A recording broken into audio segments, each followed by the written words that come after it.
Hablemos de los celos. Los celos son un tema bastante cuestionable, criticable, del cual hay mucha tela para cortar. Sin embargo, en muchas ocasiones se hacen análisis muy simples, podría decirse facilones, sencillos sobre este tema que en realidad es mucho más complejo de lo que en muchas ocasiones creemos.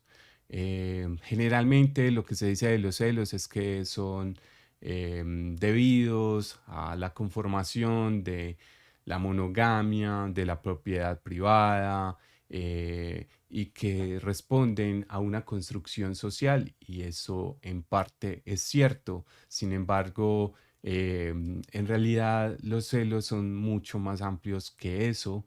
Eh, Voy a hablar un poco de la perspectiva que tiene Emil Armand acerca de los mismos, y luego voy a entrar a ofrecer también un poco de información respecto a los celos. Armand dice en parte que son una enfermedad como lo es el odio. Sin embargo, también distingue unos tipos de celos. Dice que existen celos propietarios cuando se considera a la otra persona una propiedad, su costumbre de la que no se puede escapar. Así considera entonces que esa cosa que es el otro no se le puede retirar y no permite que le quiten ese poder que tiene sobre esa cosa.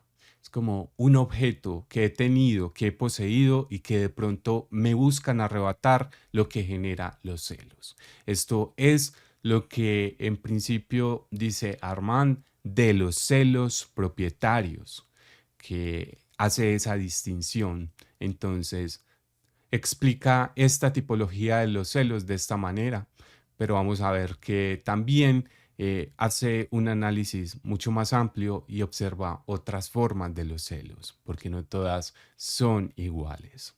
Es respecto a este tema de los celos propietarios que podríamos decir que responderían a una lógica de lo económico, a una lógica de la monogamia, a una lógica de la construcción de la familia, a una lógica de esa construcción social en donde en muy buena parte la mujer es objeto del hombre, y el hombre es proveedor. Entonces, se ve a la otra persona, se ve a la mujer como ese objeto que se tiene, que tiene que estar en mi poder, que no puedo retirar de mí, sino que tiene que estar en mi control, en mi poder, que es un objeto que vive en pro de mí, y estos son lo que llama Emil Armand los celos propietarios. Estos son unos celos que son bastante dañinos, relacionando, digámoslo, este tema de los celos con el tema del sufrimiento que vimos antes, y precisamente por eso son tan cuestionables los celos, ya que pueden generar mucho sufrimiento. Pueden generar sufrimiento y eso lo analiza Armand. Puede hacer que haga sufrir a la otra persona porque me hizo sentir celos. Puedo cobrar venganza. Puedo incluso, respondiendo a esa dinámica de celos propietarios, acabar con la vida de esa otra persona. Esto es algo que suele ocurrir mucho en la cotidianidad, que si la mujer, digámoslo, pongámoslo en esos términos, va a empezar una relación con otro hombre y yo no acepto que ella haya terminado conmigo, entonces prefiero acabar con su vida a que esté con otra persona. Esto responde a unos celos propietarios, a unos celos que son dañinos, que son enfermos, que hacen daño, que causan sufrimiento. Continuando con este tema de los celos, Armand también establece otra tipología. Habla de unos celos sensuales, unos celos que se dan a razón de cuestiones sexuales, y también habla de unos celos sentimentales que pueden surgir a razón de cuestiones emocionales. Y es que este tema de los celos es bastante amplio. A veces suele asociarse tan solo a las relaciones de pareja, a las relaciones amorosas, y en muchas ocasiones también se experimentan celos de amistad, celos de otro tipo de relaciones humanas en las cuales entran a jugar, a tener un papel, ese tipo de sentimientos, de emociones que son, digámoslo, un poco displacenteras y que podrían afectar la convivencia entre las personas. A propósito de este tema de los celos, hay algo que dice Armand que me parece bastante interesante y es el hecho de que tanto celos sexuales como celos emocionales pueden darse por disminución o cambios en esas actividades que no necesariamente pueden implicar que haya una tercera persona o más que la produzcan. Arman explica que los celos pueden considerarse en parte como un instinto de conservación de la vida amorosa contra aquello que la amenaza. En ese sentido, el análisis que hace Armand ya no se acerca tanto al hecho de que soy propietario de algo, sino que estoy cerca de perder algo. Se relaciona con una sensación de pérdida que apunta más al duelo que a la propiedad. Es decir, hay un cambio. Precisamente los duelos emocionales surgen por los cambios. Los cambios pueden generar sufrimiento en las personas, aunque no siempre, y eso depende de la subjetividad. Digámoslo, este análisis de Armand nos lleva entonces al tema de los duelos. Los duelos surgen por cambios, cambios en la vida, pueden ser cambios muy sutiles. Un duelo no siempre es una ruptura, un duelo no siempre es una muerte, un duelo es un cambio que nos genera una sensación de vacío, de algo que se va, que cambia de una manera negativa. Vale la pena mencionarlo. Los cambios no siempre son percibidos como duelos, no siempre son percibidos como pérdidas, sino que en ocasiones pueden ser vistos como algo positivo. Pero cuando son percibidos como algo negativo, como algo que me deja un vacío, que quisiera que hubiese permanecido de esta manera, no necesariamente como una propiedad, sino como una experiencia, eh, me genera un malestar, que eso ya no vaya a estar, que eso ya no vaya a continuar, que esa experiencia que era agradable no continúe esa trayectoria. Además, porque adicionalmente, en los duelos ocurre que las personas tienen que hacer una reconstrucción de sus narrativas, de las narrativas de su vida. Ocurre que los seres humanos comprendemos nuestra vida precisamente como una historia. Cuando establecemos una relación, empezamos a hacernos, a contarnos unas historias. Eso es bastante relacionado con las expectativas, con los deseos, con eso que queremos hacer con esa persona. Entendamos, podemos entender así la vida. Entonces, son historias que vamos construyendo, fantasías que tenemos con esa persona.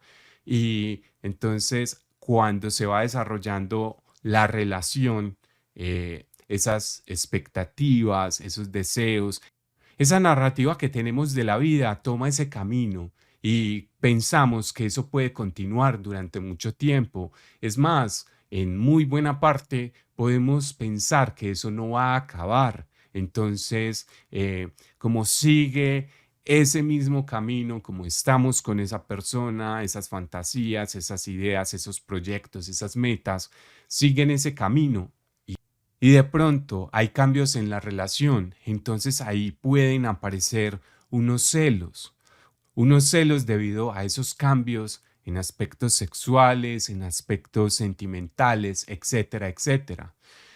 Cuando se trata de duelos por separaciones, por rupturas, hay entonces todavía mucho más dolor debido a que toda esa narrativa que había alimentado esta persona, conviviendo juntos, teniendo experiencias juntos, se acaba y entonces encontramos que hay una especie de sinsentido, hay una ruptura de esa narrativa y tenemos que construir otra vez unas fantasías, un nuevo futuro.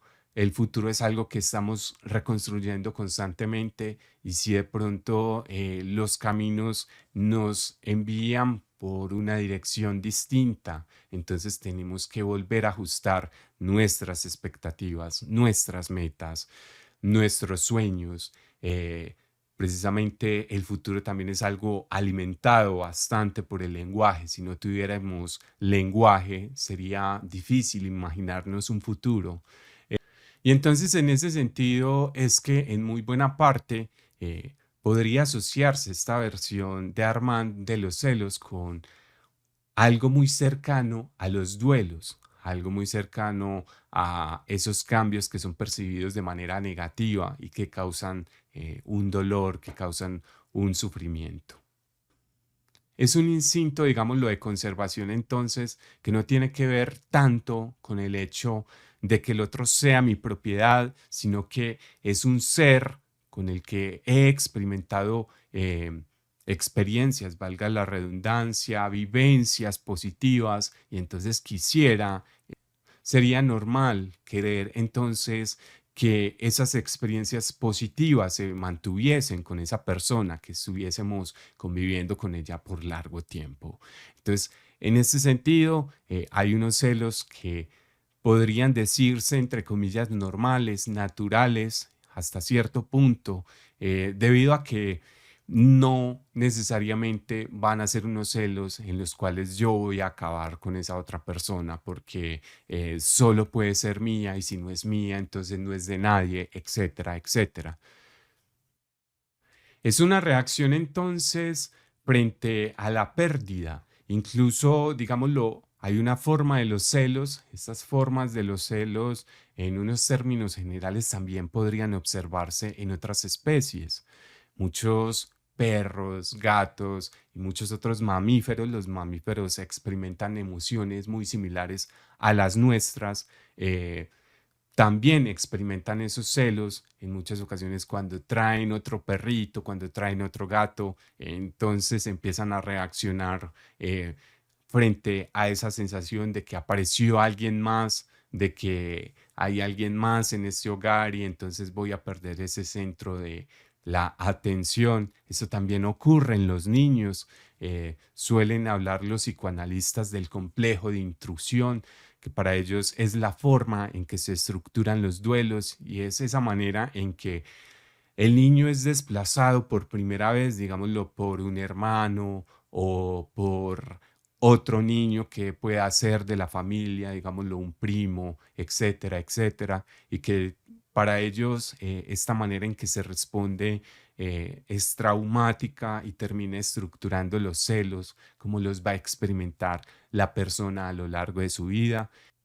No descartamos entonces esta otra forma de los celos que se relaciona con los celos propietarios, pero sí hay unos celos que no necesariamente responden a una dinámica de que la otra persona es mi objeto, es mi cosa y si no es mía, no es de nadie más, sino que también son una forma instintiva de responder, digámoslo, a las pérdidas y no implican siempre que la otra persona sea insegura. Generalmente hay unos cambios en la vida que podemos experimentar como negativos. Eso depende de muchísimos factores. Entonces quisiera también dejarles esa reflexión. Para cerrar este apartado, quisiera plantearles varias preguntas para que escriban en ese papel preguntas tales, ¿de qué manera conciben los celos? ¿Qué les genera celos a ustedes? Eh, a muchas personas necesariamente no les genera celos lo mismo. Esto también es un asunto que es importante establecer, convenir, comunicar cuando se establece una relación que le genera celos a uno porque, por ejemplo, hay parejas que en muchas ocasiones podrían, digámoslo, sostener relaciones en las cuales podría haber participación en el plano sexual de otras personas y hablamos entonces de relaciones abiertas y hay particularidades en las cuales, por ejemplo, eh, dicen o establecen convenios en los cuales se habla de que se estuvo con una persona, pero no se entra en detalles, porque esos detalles pueden generarle una sensación de malestar, de celos, etcétera, etcétera. Entonces, ese es un tema que es fundamental en la crítica de las relaciones, en el análisis de las relaciones amorosas.